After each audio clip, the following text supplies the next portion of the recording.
Welcome back to the channel, everyone. If you're new here, we dive deep into real-life revenge stories that hit you right in the feels. Tales of betrayal, heartbreak, and sweet, cold justice. Today, I've got a story that'll keep you glued to your screen for the next hour and a half. It's about a father who built an empire from scratch, only to have his own son treat him like yesterday's news. But oh, how the tables turn. This isn't just a quick tale. We're going deep into the emotional layers, the years of unspoken pain, the quiet sacrifices that built up to one explosive moment of reckoning, laced with family flashbacks that reveal the profound love that once bound them, and the slow erosion that led to this breaking point. I asked my son and his wife a simple question. When's the wedding? I needed to know so I could book a flight for my brother. My daughter-in-law didn't even glance up from her designer handbag. She sipped her imported wine and said, "We got married last weekend, Dad. It was intimate, just for our inner circle. You wouldn't have blended in." I sat there, frozen, in the luxury penthouse overlooking Chicago that I foot the bill for every month. A week later, she called me in a panic. "The rent's overdue. The management sent an eviction warning. Where's the $6,500 transfer?" I held the phone, a quiet fury building inside me, and replied with a whisper, "Didn't I mention it?" But before I reveal how I turned their high society dream into a nightmare on the streets, hit that like button if you've ever been taken for granted by family. Subscribe and turn on notifications if you believe karma comes with interest.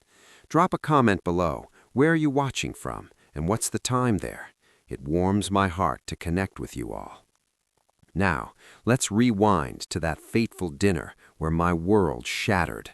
But to truly understand the depth of the betrayal, we have to go back further, to the roots of my story, the emotional scars that made this moment inevitable, interspersed with the family flashbacks that haunt me still. My name is Robert Harlan. I'm 70 years old, with hands scarred from years of hauling lumber and pouring concrete in the freezing Chicago winters.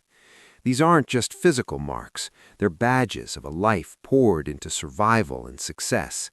I started with nothing but a dream and a beat-up pickup truck, building houses from the ground up for blue-collar families during the day and fixing leaks after dark. The chill of the wind would bite through my gloves, the hammer strikes leaving calluses that I wore like tattoos of perseverance. 40 years later, I owned a construction firm with contracts across the Midwest, Harlan Builds, erecting skyscrapers and homes for the elite. But to look at me, you'd see a simple old man in a faded flannel shirt and work boots. I never chased the glamour. My wealth was in the work, in the quiet nights reviewing blueprints under a single lamp, wondering if I'd make payroll. Let me take you back to where it all began. Because the emotional backstory here isn't just background, it's the foundation of why that dinner hurt so deeply. I was born in a small town in Ohio, the son of a factory worker and a homemaker.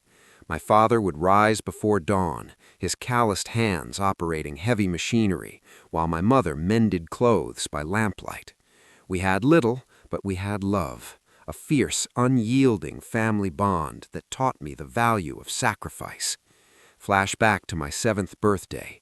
The town was alive with simple joys, my parents scraping together enough for a homemade cake and a baseball glove. My father lifted me onto his shoulders, his laughter rumbling through me as I swung at pitches in the backyard. "Swing hard, son," he'd cheer, his voice full of pride. That joy, simple and pure, shaped my understanding of family. Shared struggles, shared triumphs. When I was 10, a factory layoff devastated our home, forcing us to move into a smaller place. I remember helping my father fix up the run-down house, his tools in my small hands, learning the trade early.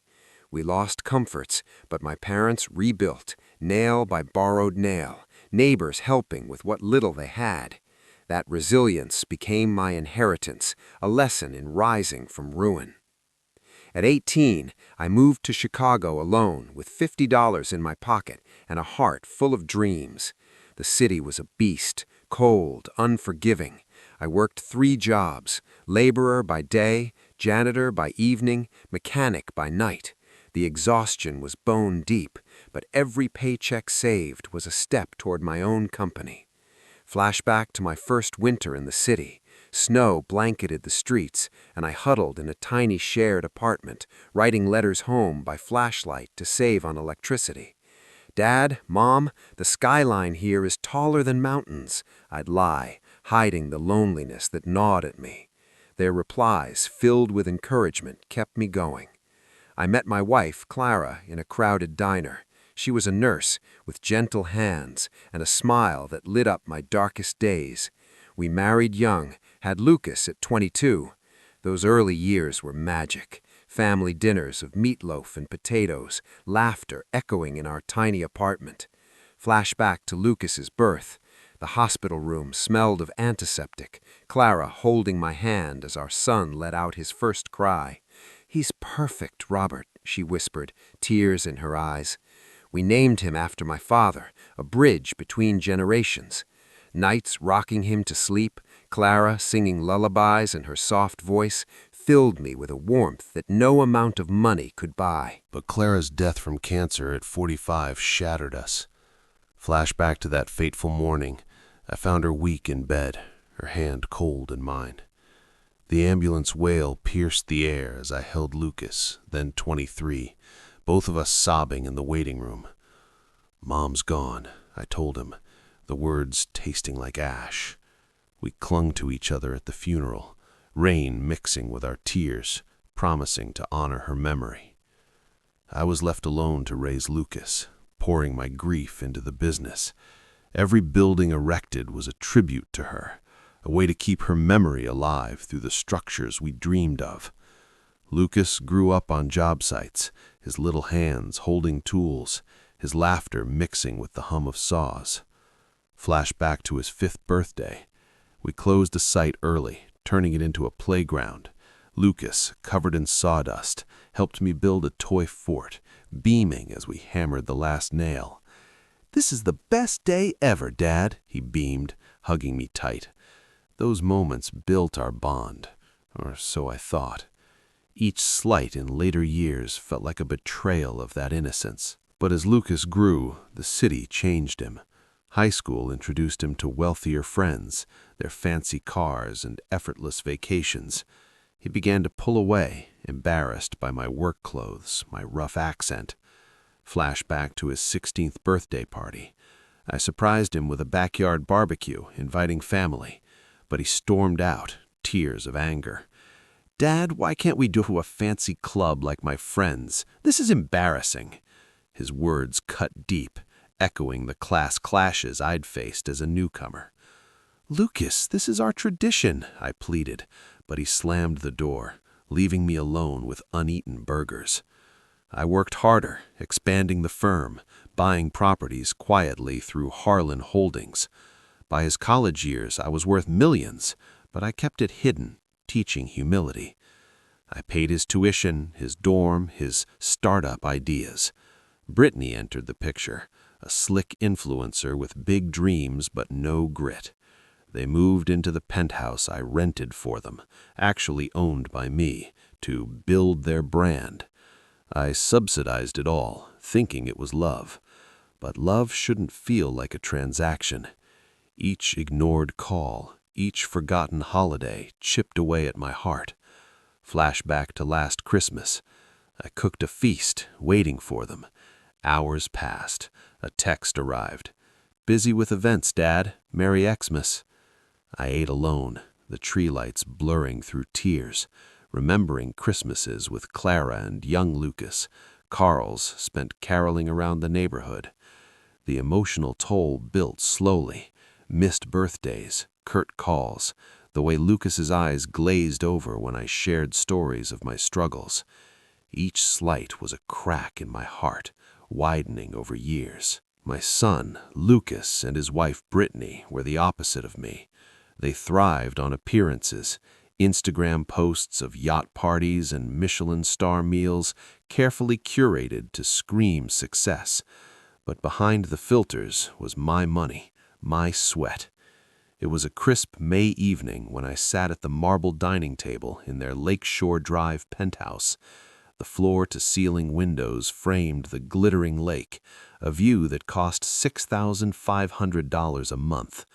I know because my bank account bled that amount on the first of every month. Lucas and Brittany told their followers they were marketing moguls and digital influencers. But the truth? Their lavish life was my retirement gift, or so they believed. The dinner was awkward, as always. The only sounds were the clink of forks on crystal plates and Brittany's occasional sigh. Lucas was glued to his phone, liking comments on his latest post. I tried to lighten the mood. "Lucas, my boy, June is coming up fast. What's the wedding date? Your Uncle Mike wants to fly in from Ohio and flights are skyrocketing." I expected chatter, maybe pulling up a planner app. Instead, the room went dead. Brittany set down her glass, glancing at Lucas nervously. Finally, he looked up, rolling his eyes with that signature impatience. "Dad, seriously, we tied the knot last Saturday at the Ritz-Carlton. It was perfect, just us and our vibe tribe." The words hit like a slap. Last Saturday? I was blocks away, waiting by the phone, thinking maybe they'd forgotten to update me. "But I didn't get an invite," I stammered. Lucas shrugged, popping a steak bite into his mouth. "It was exclusive, Dad. About 200 guests, but only the ones who fit the aesthetic. You know, elegant, modern. We didn't want you feeling out of place in your usual outfit." Brittany chimed in weakly. "Yeah, Dad, it was black tie. We figured you'd prefer something low-key later, like a family barbecue." Exclusive, aesthetic.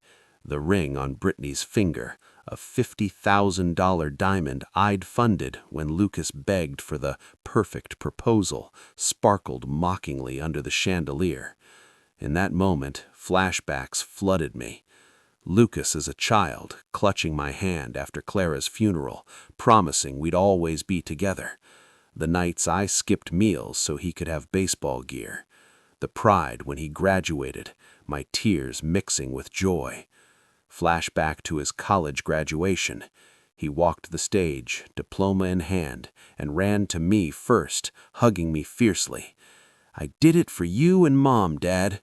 But now that memory soured, tainted by his exclusion. I wasn't heartbroken, I was enlightened. To them, I wasn't Dad. I was the invisible benefactor, the check writer hidden in the background, the dirty plumbing keeping their glamour flowing. I stood up, my chair scraping harshly. "Congratulations," I said flatly. "I hope it lives up to the hype." I left without another word, the door clicking shut behind me, like the end of an era.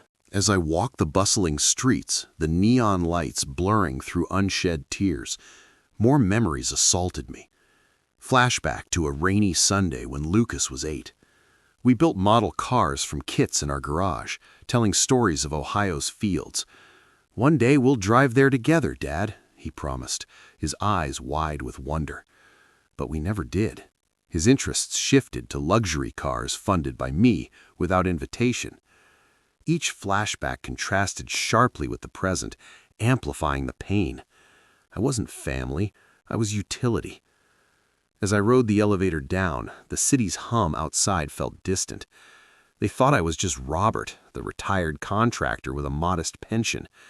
They forgot I didn't just build houses, I built an empire. Harlan Builds wasn't a hobby, it was a corporation. And that penthouse? I didn't rent it for them. I owned the entire building through Harlan Holdings, a portfolio I'd amassed quietly over decades. The emotional weight of that secrecy hit me now. I'd hidden my success to keep Lucas grounded, but it backfired, making me seem small in his eyes. Flashback to opening the big contract. Lucas, age 10, hammering a ceremonial nail, beaming, "You're a superhero, Dad!" Now, that superhero was reduced to an embarrassment. I called my attorney, Sarah, from the lobby. "Pull the lease on the lakeshore property," I said, my voice steady despite the tremor in my heart. "The renewal's up soon, right?"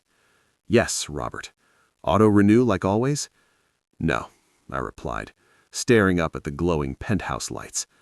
"Prepare a non-payment notice. It's time Lucas learns the cost of exclusion." Sarah paused, her voice soft. "Robert, are you sure? This will hurt." Hurt. The word echoed. The hurt had been mine for years. The quiet ache of a father watching his child drift into superficiality, the sting of unreturned calls, the loneliness of holidays spent alone while they jetted off on my dime. Flashback to Father's Day 5 years ago. Lucas sent a generic card, no visit.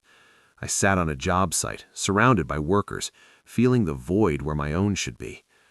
Each slight was a crack in my heart, widening over years. "It already hurts, Sarah. This is justice." 3 days passed in eerie quiet. I sat in my favorite booth at Lou's Diner in the South Side, a greasy spoon where the coffee's black and the eggs are greasy. This was my sanctuary, far from the sterile luxury of Lucas's world. Memories here were comforting. Clara and I on our first date, sharing a burger. Lucas as a toddler, coloring on napkins while I balanced books. Flashback to a busy Saturday. Young Lucas helping carry tools, his hard hat too big, beaming as we built a playhouse. "We're a team, Dad." Now, that team was fractured. My phone buzzed. It was her, of course, not to apologize, but because it was the 3rd, rent day. I answered coolly. "Dad, the management's hounding us. Rent's overdue, plus a $500 fee for amenities. That's $7,000. Did you forget the transfer?" Her voice was frantic. No greeting, no concern. I sipped my coffee, letting the bitterness match my mood. "That's a hefty sum, Brittany. After the wedding costs, I thought you'd have some savings." She huffed. "Dad, our branding startup is in growth mode. Funds are tied up in investments. Just send it. We're stressed newlyweds here." The audacity pierced me. Stressed? I remembered my own stress. Widowed at 45, juggling grief and business, lying awake worrying if Lucas would have a future. Flashback to the first month after Clara's death. Bills piled up, Lucas crying for his mom. I worked through the night, drafting plans to sell, vowing he'd never know hunger. Now, he knew only excess. I paused, then asked, "Send some wedding pics? I'd love to see Lucas in his tux." Silence. No photos. It was a no-phone zone for mindfulness. A lie, obvious and lazy. It stung, reminding me of his teenage lies about parties, the trust I'd rebuilt only to have it shattered again. Flashback to catching him sneaking out at 17.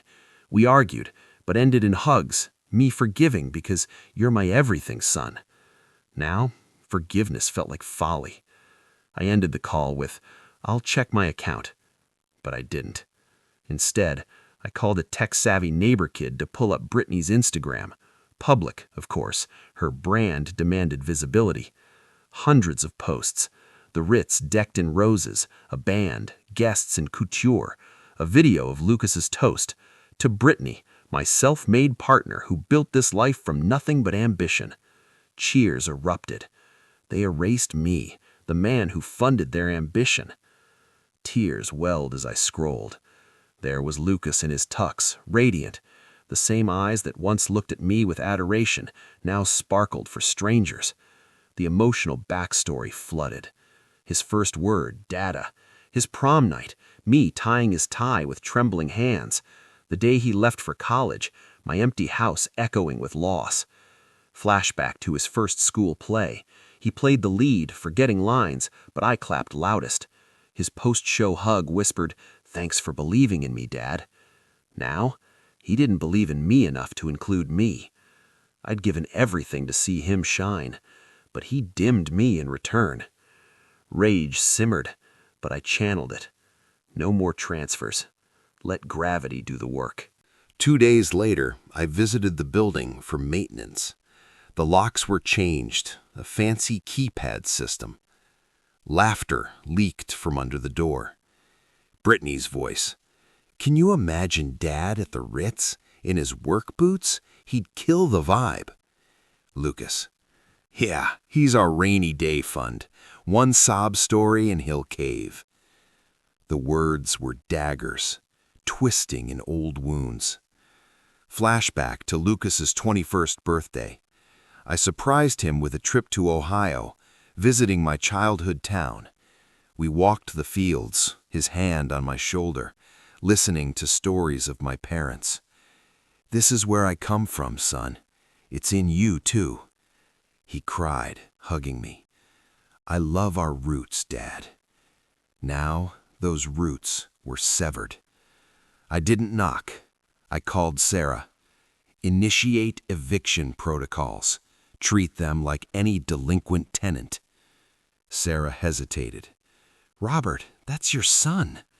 "No," I said, voice cracking with years of suppressed pain. "That's a stranger squatting in my property."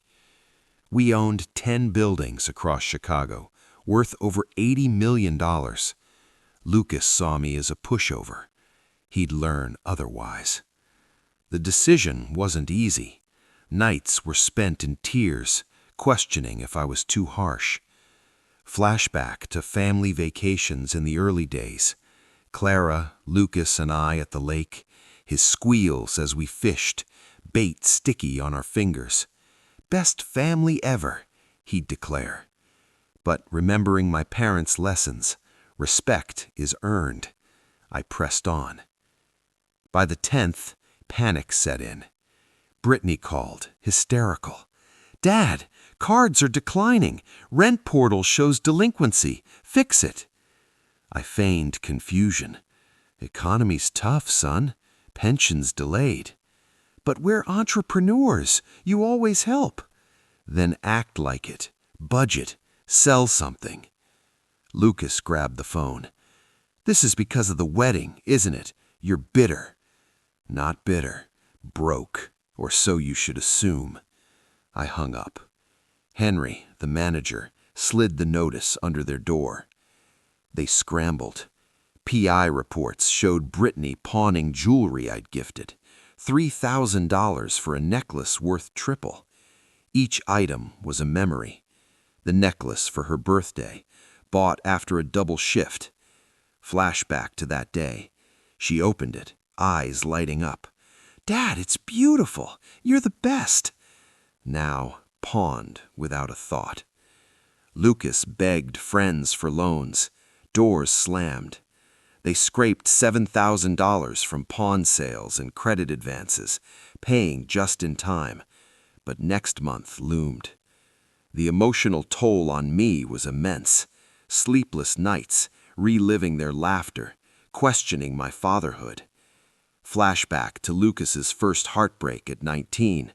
He cried in my arms all night, me patting his back. "You'll always have me, my boy." Was I failing Clara's memory? No, I realized. Tough love was the ultimate sacrifice. Mid-June, the silence broke with a call from Lucas. Sobbing. "Dad, emergency. I collapsed. Heart issue. Need surgery, but insurance lapsed. $50,000 deposit, or I won't make it." My heart raced. Paternal instinct screamed to help, flashing to Lucas's childhood illnesses, me holding him through fevers. Flashback to his bout with flu at 9. I slept by his bed, praying, bargaining with God.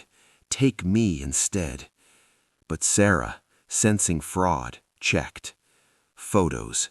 Them at a luxury spa, toasting champagne. Lucas, healthy, laughing. They faked it for cash. The betrayal cut deepest, using death, like Clara's, as a ploy. Tears streamed as I stared at the images. Flashback to Clara's last birthday. We surprised her with a cake Lucas baked, her laughter filling the room. My boys are my world. Now twisted into a scam. 2 weeks, I lied, selling my old pickup truck for funds. That truck, my first vehicle, symbol of my struggles, long nights alone, building from nothing. Flashback to its purchase. Clara helped paint it, Lucas drawing hearts on the side. Harlan builds starts here. They celebrated, maxing another card on luxuries, thinking victory. I wept that night, the pain of their deception, mingling with years of unappreciated love. July 1st, no money. Eviction notice arrived. They pivoted, threw a venture launch party in the penthouse, pitching a fake startup to investors. Spent their last credit on caviar, DJs. The PI described the glamour, but I knew the facade. Flashback to our first big family celebration, closing a major contract, Lucas toasting with soda. To Dad, the king. Now, a king dethroned in his eyes. I arrived unannounced, in a power suit, security in tow. Henry announced, "Party over, eviction in effect." Brittany shrieked for security. Lucas begged. Guests murmured. I revealed, "I'm Robert Harlan, owner of this building." The room gasped. I tossed wedding photos. "You said I wasn't family. Strangers pay rent." Flashbacks hit as they pleaded. Lucas's birth, his tiny hand in mine, Clara's pride. But their lies drowned it. Brittany, "We're family." Lucas on knees. "Transfer now." I whispered, "Didn't I tell you? I only support family." Their faces crumpled, the same pain I'd felt for years. Flashback to a quiet evening. Lucas, age 14, helping with blueprints, whispering, "I want to be strong like you, Dad." Now, strength meant standing firm. I left them crumbling, the door shutting on our shared past. A month later, the penthouse is sold. Proceeds fund scholarships for aspiring builders from humble beginnings, like young me, dreaming big. The emotional release was profound. I'd reclaimed my dignity. Flashback to my parents' final years, visiting them, Lucas by my side, learning tool skills. This is legacy, son. Now I build a new one. Lucas and Brittany, divorced, her with a new partner, him crashing on couches. Reports showed their parking lot fight, blame flying, dreams shattered. No guilt came. Instead, hope that rock bottom would rebuild them as it did me. I head to Ohio for fishing with Uncle Mike. The drive east is freeing, wind in my hair, memories of Ohio fields with my parents. Flashback to my last visit home, working with Dad in the garage, Mom watching with love. Family is forever, Robert. Forever, but redefined. Freedom tastes like fresh air and self-respect. But let's delve deeper into the emotional layers. The backstory isn't just events, it's the internal storm. After Clara died, I battled depression, the emptiness of our bed a constant reminder. Lucas was my anchor, his hugs pulling me from the abyss. Flashback to weeks after the funeral. Lucas crawled into bed with me, holding me as I cried. "We'll be okay, Dad. Together." I expanded the business for him, each new building a vow he'd never know want. But as he grew distant, the rejection felt like losing Clara again, another abandonment. Flashback to our anniversary without her. Lucas made her favorite meal. We shared stories, laughing through tears. She'd be proud. The wedding snub? It echoed my town's hardships, stripping me bare. Yet, like my parents, I rebuilt, this time with boundaries. Expand on the diner scenes. At Lou's, I'd sit, tracing Clara's name in sugar packets, remembering our dreams. Flashback to proposing there, Clara on one knee. Wait, me on one knee, ring from a pawn shop. Forever, Clara. Lucas's calls interrupted, always demands, never, "How are you, Dad?" The pain built, a slow boil of resentment mixed with love. When I discovered the Instagram posts, I didn't rage, I mourned. mourned the little boy lost to greed. Flashback to his first steps, toward me, arms outstretched, my heart bursting. The fake heart attack call? It triggered PTSD from Clara's death, the hospital waits, the doctor's grave faces.